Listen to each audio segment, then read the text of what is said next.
Bismillahirrahmanirrahim. Assalamualaikum warahmatullahi wabarakatuh. Kami dari kelompok 3 akan mempresentasikan hasil kerja kelompok kami tentang konsep manusia sebagai makhluk bertuhan.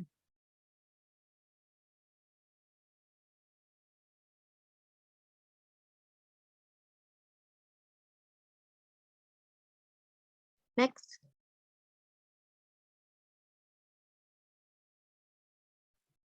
Anggotanya yang terdiri dari yang pertama, Fitri Harisma Utami, yang kedua Nurul Afiyah, yang ketiga saya sendiri Nisa Aulia Rizkia, yang keempat Hana Nisrina. Next.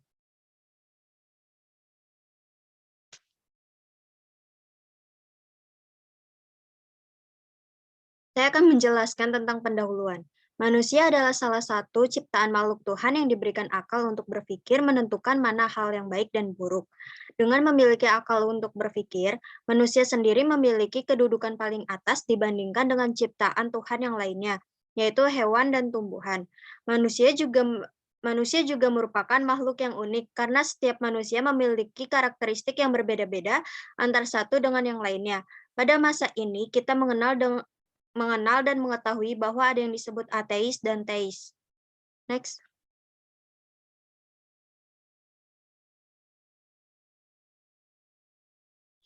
Selanjutnya tentang karakteristik manusia sebagai makhluk bertuhan yang akan dijelaskan oleh teman saya, Hana Nisrina.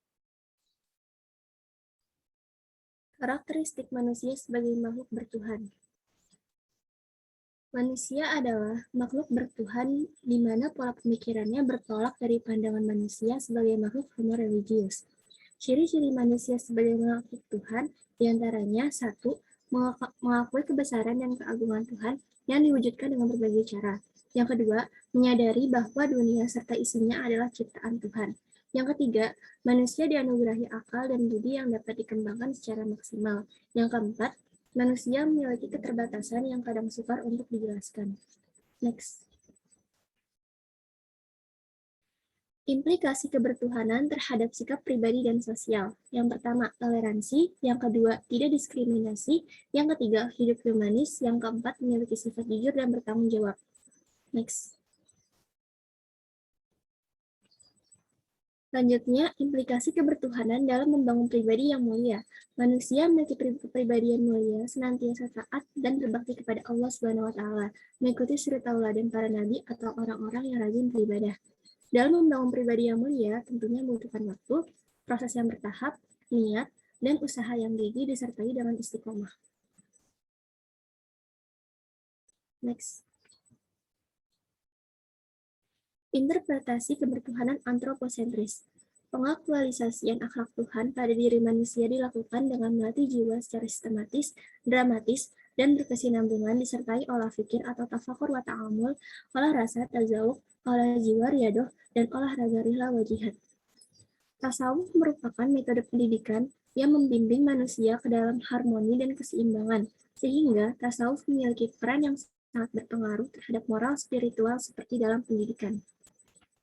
Selanjutnya akan dilanjutkan oleh rekan saya, Nurul Afiyah.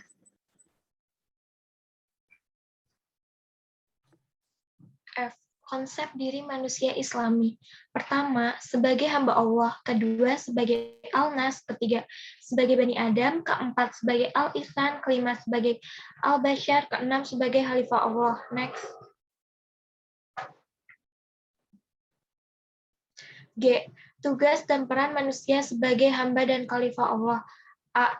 Tugas dan peran manusia. Di dalam Al-Quran, diagram fungsi dan peran yang diberikan kepada Allah kepada manusia yaitu 1. Menjadi abdi Allah, 2. Menjadi saksi Allah, ketiga menjadi khalifah Allah. B. Tanggung jawab manusia sebagai hamba Allah. C. Tanggung jawab manusia sebagai khalifah Allah. Next slide.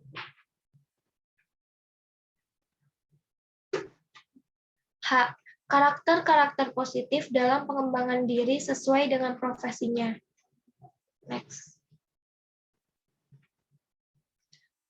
1. Pengertian karakter. Menurut kamus, karakter adalah sifat-sifat kejiwaan, akhlak, atau budi pekerti yang membedakan seseorang dari yang lain. tabiat atau watak. Berkarakter sendiri mempunyai watak dan mempunyai kepribadian. Dengan demikian, karakter juga dapat diartikan sebagai kepribadian atau akhlak dengan meliputi 18 aspek sebagai berikut.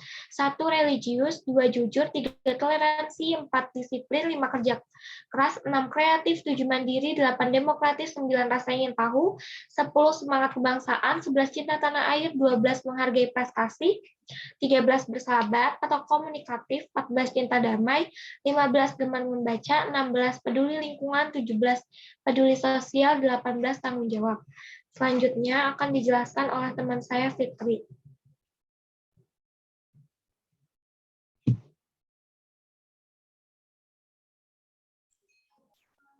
Baik, selanjutnya pengertian pengembangan. Pengembangan diri yang dimaksud adalah pengembangan segala potensi yang ada pada diri sendiri dalam meningkatkan potensi dan berpikir dan berprakarsa serta meningkatkan kapasitas intelektual yang diperoleh dengan jalan melakukan berbagai aktivitas. Dalam pendidikan Islam, untuk membentuk kepribadian diperlukan beberapa langkah, antara lain 1. Peran keluarga, 2. Peran sekolah, 3. Peran masyarakat.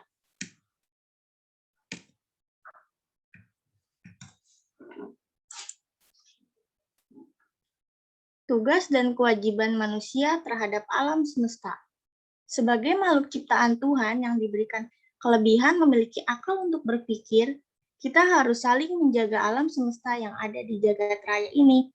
Karena Tuhan telah memberikan anugerah kepada kita semua dengan menciptakan alam semesta yang begitu indah untuk dapat kita manfaatkan dalam kehidupan sehari-hari.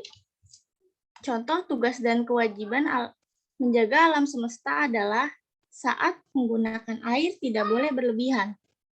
Jika kita berlebihan, maka hanya akan kesengsaraan yang akan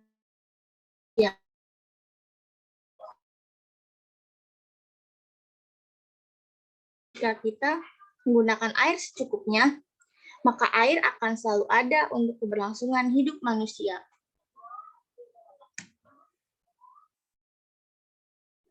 Selanjutnya, prinsip-prinsip Islam dalam pengelolaan alam semesta. Yang pertama, manusia harus menyadari bahwa alam semesta dan isinya adalah ciptaan dan milik Allah Subhanahu wa Ta'ala. Yang kedua, manusia harus menyadari bahwa semua yang ada di alam semesta ini bermanfaat untuk keberlangsungan hidup manusia. Yang ketiga, manusia harus menyadari bahwa dalam menggunakan dan menikmati alam semesta ini tidak boleh berlebihan. Yang keempat, manusia harus memelihara dan menggunakan alam semesta ini dengan bijaksana dan bertanggung jawab.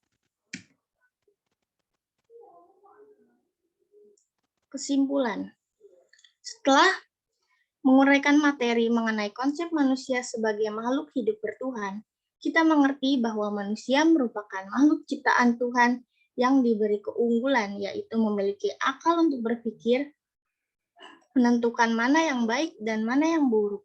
Setiap manusia yang dilahirkan ke dunia pada hakikatnya atas fitrah, kesucian, atau memiliki sifat kebertuhanan atau beragama. Namun, kembali lagi bagaimana manusia itu merealisasikan ke dalam kehidupannya akan berpegang teguh atau tidak. Sekian dari kami. Wassalamualaikum warahmatullahi wabarakatuh.